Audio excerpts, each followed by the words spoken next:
উদীয়মান তরুণ বক্তা, বাতিলের বিরুদ্ধে বলিষ্ঠ কণ্ঠস্বর ভাই মোহাম্মদ রবিউল ইসলাম। মঞ্চে আসছেন ভাই মোহাম্মদ রবিউল ইসলাম।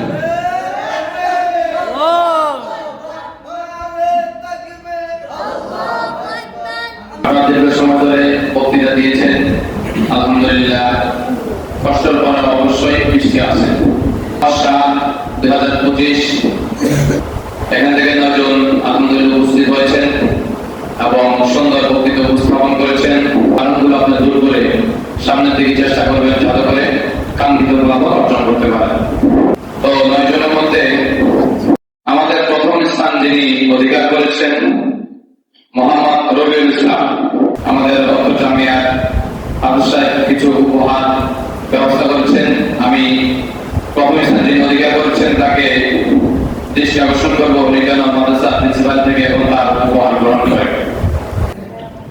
نحمده ونصلي على رسوله الكريم أما بعد فأعوذ بالله من الشيطان الرجيم بسم الله الرحمن الرحيم يا أيها الذين آمنوا لا تتخذوا اليهود والنصارى أولياء بعضهم أولياء بعض ومن يتولهم منكم فإنه منهم إن الله لا يهدي القوم الظالمين وقال رسول الله صلى الله عليه وسلم الكفر ملة أو كما قال عليه الصلاة والسلام। আমার সামনে উপস্থিত বাংলার দূর দূরান্ত থেকে আগত একজন এলেম বিপন্ন ছাত্র ভাইরা, সকলকে আন্তরিক মুবারকবাদ জানিয়ে শুরু করছি আমার নির্ধারিত আলোচ্য বিষয়। আমার নির্ধারিত আলোচ্য বিষয় হলো ইসলামী সভ্যতা এবং ইংরেজদের সভ্যতা। এই বিষয়ে সংক্ষিপ্ত পরিসরে আলোচনা করার চেষ্টা করব। ওয়া মা তৌফিকি ইল্লা বিল্লাহ। আসুন আমরা প্রথমে জেনে নেই ইসলামী সভ্যতা কি এবং তা আমাদেরকে কি উপহার দিয়েছে। ইসলামী নিয়ম নীতি অনুযায়ী জীবন করাই হলো ইসলামী আদর্শ।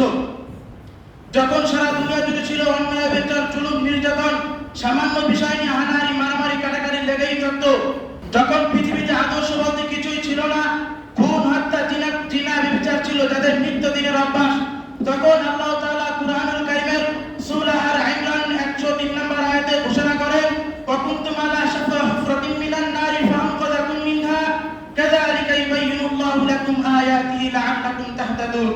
অর্থাৎ তোমরা অগ্নিকুণ্ডের প্রান্তে ছিলে, আল্লাহ তাআলা তোমাদেরকে সেখান থেকে মুক্তি দিলেন।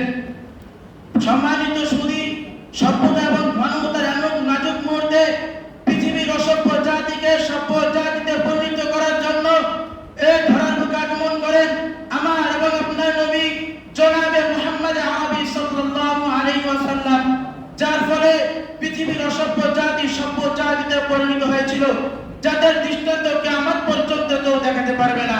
সম্মানিত সুধী, যারা তাকে ভালোবেসেছেন তারা ইসলামের ছায়ার তলে এসে ধন্য হয়েছেন, তারাই হলো সোনালী যুগের সোনালী মানুষ। তাদের সম্পর্কে নবী করিম সাল্লাল্লাহু আলাইহি ওয়াসাল্লাম বলেন, আসহাবি কান নুজুমি বিআইহিম ইয়াকতাদাইতুম ইয়াহতাদাইতুম। অর্থাৎ আমার সাহাবারা তারকা সমতুল্য, তাদের মধ্য হতে যে তার অনুসরণ করলেই তিনি হেদায়েত পেয়ে যাবেন। করেন ওয়ালা হামরা আলা আসওয়াদা ওয়ালা আসওয়াদা আলা হামরা ইল্লা বিত্তাকওয়া। কালো বর্ণের লোকদের পর লাল বর্ণের লোকদের কোনো প্রাধান্য নেই, একমাত্র তাকওয়াই হলো মূল পার্থক্য। মুস্তাদ আহমদ খণ্ড নম্বর 5 পৃষ্ঠা নম্বর 411। সম্মানিত সুধী, ইসলাম আমাদেরকে শিক্ষা দেয় নাই সমাজে চুরি, ডাকাতি, অন্যায়, বিচার, জুলুম, নির্যাতন, গুম, হত্যা, জিনা, ব্যভিচার, চাঁদাবাজি, টেন্ডারবাজি ইসলামে সব নিষিদ্ধ। সম্মানিত সুধী, যে দৃশ্যের কথা মনে হলে আমাদের গা শিউরে ওঠে, যে কাহিনী আমাদের বাকরুদ্ধ করে দেয়, যে ইতিহাস জাহিলি যুগের ইতিহাসটা হার মানায়, সত্যি আমরা ধ্বংসের পথে চলে গিয়েছি।